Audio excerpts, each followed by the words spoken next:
বাঙালির সবচেয়ে বড় সমস্যা কি জানেন? বাঙালি নিজেকে বাদ দিয়ে বাকি সবাইকে 4 অক্ষরের বোকা মনে করে। যেই বিহারের নির্বাচনে বাঙালির মতামত ফল হয়নি, বিহারিরা হয়ে গেল মূর্খ। বিহারিরা শুধু না, পাইয়ারা মূর্খ, দক্ষিণেরা টক্কর, তাদের ভাষা ইকরি-মিকরি। ইউপি, হরিয়ানা, গোবালয়ের পার্টিয়ার্ক, উড়ে অশিক্ষিত, গরচুরা টাকা কড়ি ছাড়া কিছু চেনে না। মারাঠিরা সাম্প্রদায়িক, উত্তর পূর্বের লোকেরা কুকুর খাওয়া দেশি। আর তুই কে ভাই?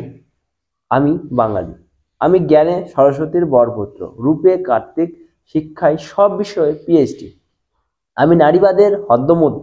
এদের যে বৈদিক বিয়ের নামে একে অন্যকে সিঁদুর পরিয়ে সাম্য করি, আমার কারোর থেকে কিছু শেখার নেই। দক্ষিণের থেকে ডেডিকেশন না, গর্জুর থেকে বিজনেস সেন না, পাঞ্জাবের থেকে সাহস না, মারাঠার থেকে রিসিলিয়েন্স না, উড়ের থেকে শূন্য থেকে শুরু উপরে যাওয়া না। আমি কেন শিখবো? আমি তো সব জানি। যে একবার লাইফে এই সর্বজান্তা গামছাওয়ালা হয়েছে, তার আর কিছু হওয়ার নেই।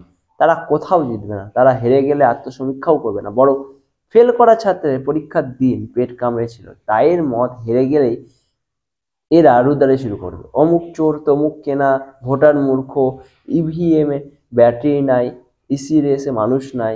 হেডমাস্টার হয়ে কষে এক একটা থাবড়া লাগানো হয় গালে, তবেই যদি সিধে হয়।